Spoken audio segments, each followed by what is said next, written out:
this case took place the crime took place in Cornwall in England. So before I start, as always, if murder or anything relating to mental illness is going to make you feel uncomfortable, please do click off the video now, and hopefully you'll find something that is more suited to you at another time. So I'm going to get straight into the story. I have my notes down here, so I'll be looking down. On the 8th of November 1952, the bodies of 53-year-old Charles Henry Gifford and his 56-year-old wife Elizabeth Gifford were found on Porthpean beach near St Austell in Cornwall. The couple would have been one of the wealthier families of the area. Mr Gifford was the under-sheriff, or the deputy to the High Sheriff of Cornwall at the time. He was also the senior partner in a local law firm. His wife, Elizabeth, was the president of the Conservative Women's Association, and they were both well known in the community. They were well thought of. The couple had one child. His name was Miles Gifford. He was born in 1925, and at the time of his parents' deaths, he was around 27 years old. Miles was thought to have been quite a troubled young man throughout his life. He didn't have the same values as his parents, and it just kind of seemed as if he was maybe the odd one out. His first high school was a place called Rugby Public School in Cornwall. The teachers at this school had deemed Miles unteachable, and he was known to have been quite difficult. The school actually asked him to leave, and he then moved to a boarding school. There's no actual details on why he was asked to leave, but you would imagine that it would have been quite bad for a school to ask someone to leave. So after the incident, Miles then enrolled in Blundell's boarding school in Devon. While in attendance here, he had found that he had quite a talent for playing cricket, and would go on to play for Cornwall on a number of different occasions. Similar to his experience in rugby school, Miles's grades remained quite low, and he didn't ever show any interest in academics. By the time Miles was 14 years old, his parents were becoming quite concerned with his attitude and just his lack of interest in school, and how his grades just weren't improving. So they arranged for him to speak with a psychiatrist. At this time, the doctor was quite concerned and had said that they thought Miles was suffering with mental deterioration. Now, at this time, during this time period, there was quite a stigma around mental health, and just a complete lack of knowledge about anything to do with mental health, to be honest. So anyone that would have been deemed to have been mentally deteriorating would have been labelled as a lunatic or defective. So yeah, a lot of young people who would have been deemed as defective would have been placed into an asylum at the time, and there were all different kinds of treatments at this time, like electroshock therapy and other crazy attempted treatments. But I think maybe because this family was in quite high standing, they wouldn't have wanted their son to be known to be in an asylum. So probably for the purpose of that, because they didn't have any understanding of mental health and there was a sickness, they didn't. I can't imagine that a family who were quite high class conservatives would have wanted the community to think that their son was in an asylum. But really, they wouldn't have known any better, because that was the way it was at the time. So, by the time Miles was 26 years old, he had spent a number of years in the Royal Navy. Otherwise, he had tried his hand at a few different jobs, but he could never keep regular employment. His doctor, at this time in his life, had referred to Miles as being an idle little waster. So, because he had been given so many opportunities in his life, he had a wealthy family who would stand behind him and help him along. It seemed to everyone around him that Miles was lazy and unmotivated and would rather live off of his parents' money. The relationship between Miles and his father Charles was quite a strained one. Charles would have been extremely strict and would have been pinpointed a lot about Miles, a lot of the issues that he had. He would be quick to put him down because of the fact that he was unmotivated, and because of all of this, it then actually made Miles less motivated to do anything. So, in 1952, on one of Miles's many trips to London, he met a 19-year-old girl by the name of Gabrielle Valance. The two started up a long-distance relationship, and when Miles returned to Cornwall, they would remain in regular contact. Miles's father didn't approve of the relationship. He believed that Miles should be in a steady job before starting a serious relationship, and threatened that he would remove Miles's allowance if he didn't break off the relationship. Again, because of the time, in men's eyes at the time, it was a man's job to earn money for his family and that kind of thing. And because Miles didn't have a job, why would he then start a relationship, have a family possibly, if he couldn't provide for his family? I think maybe that was the way that Charles was thinking at the time. So,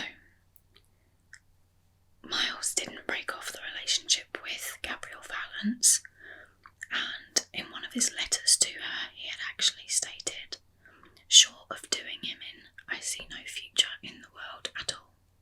So he had talked about killing his father in one of his letters to his girlfriend. On the morning of the 7th of November 1952, Miles Gifford had asked his father if he could borrow his car, which his father refused. So Charles and Elizabeth had left the home for the day. That afternoon they went away and they were out for the entire afternoon. While they were away, Miles spent his day getting drunk and progressively getting more and more drunk and more irritated.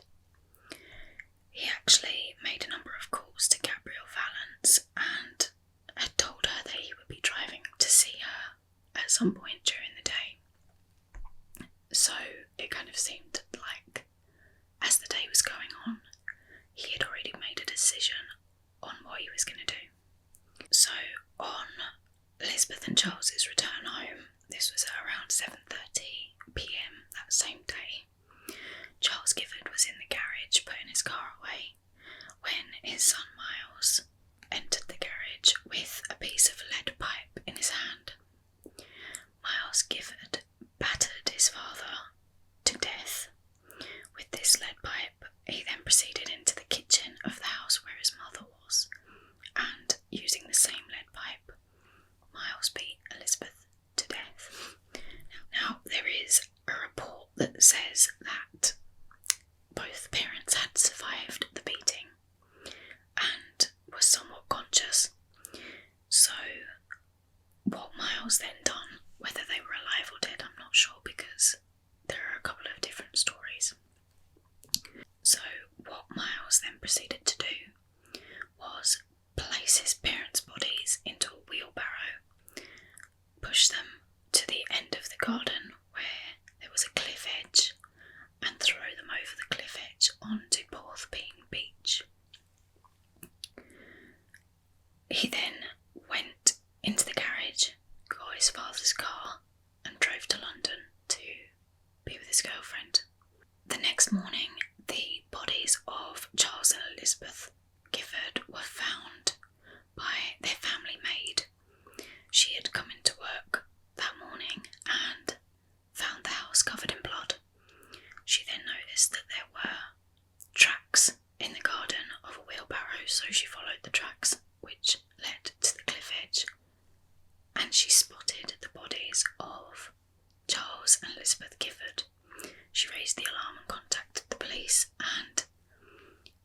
take the police very long in figuring out who had committed the crime and where to find him.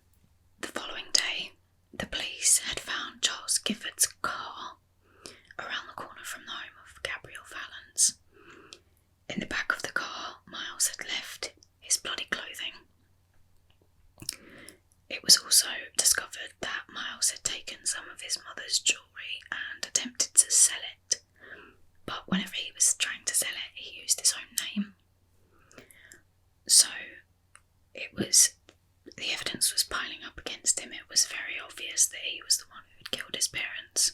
Miles Gifford was taken back to Cornwall to St Austell police station, where he admitted to the murders of his parents, claiming that after drinking a lot of whiskey, he must have had a brainstorm. He was then charged with the murders and held until his trial, which was set to go ahead in February of 1953. During the trial, which turned out to be a 3-day hearing, Miles's girlfriend, Gabrielle Fallon's, testified against him. She admitted that on the night that he had arrived in London, Miles admitted to her that he had murdered his parents. Miles Gifford's defence lawyer was pleading insanity, and that Miles couldn't have known what he was doing. The doctor who was testifying told the court that Miles Gifford was suffering from schizophrenia and that he had been dealing with mental deterioration since he was a child. The doctor had put this down to experiences throughout his life, such as dealing with an extremely strict father, and that as a child Miles was beaten and locked in a cupboard by one of his nurses. Although the doctor was testifying in Miles's defence, whenever he was asked did he believe if Miles Gifford was bad or mad, the doctor stated that he believed Miles was bad. The jury only took 35 minutes to come to a decision on Miles Gifford's fate, and on the 6th of February 1953, Miles Gifford was sentenced to death. His execution date was set for the 24th of February 1953 and was carried out at Bristol Prison, where Gifford had been held since his sentencing. The executioner was a well-known British hangman named Albert Pierrepoint.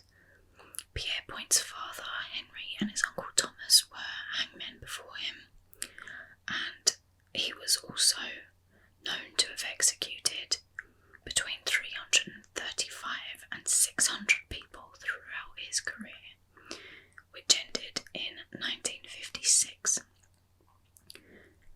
Miles Gifford's hanging was Pierrepoint's 4th execution of that year.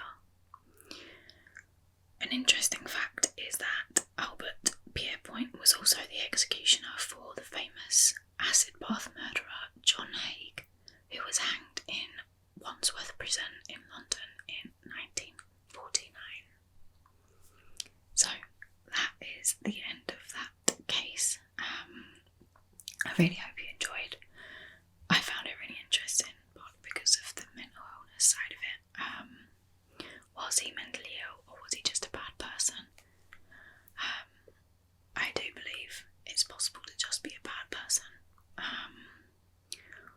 But with all of that, because of the stigma at the time and the lack of knowledge about mental illness, it would be interesting to know what way that kind of thing would have been handled nowadays. But yeah, I wanted to share that story with you. I found it just, I've been coming across a lot of different cases that I have never heard about, which I really should have heard about, and they're just so interesting because of those, because there's so much kind of behind it. But yeah, I really hope you enjoyed this video. It was a bit of a short one, but I hope that you could relax while you were listening, and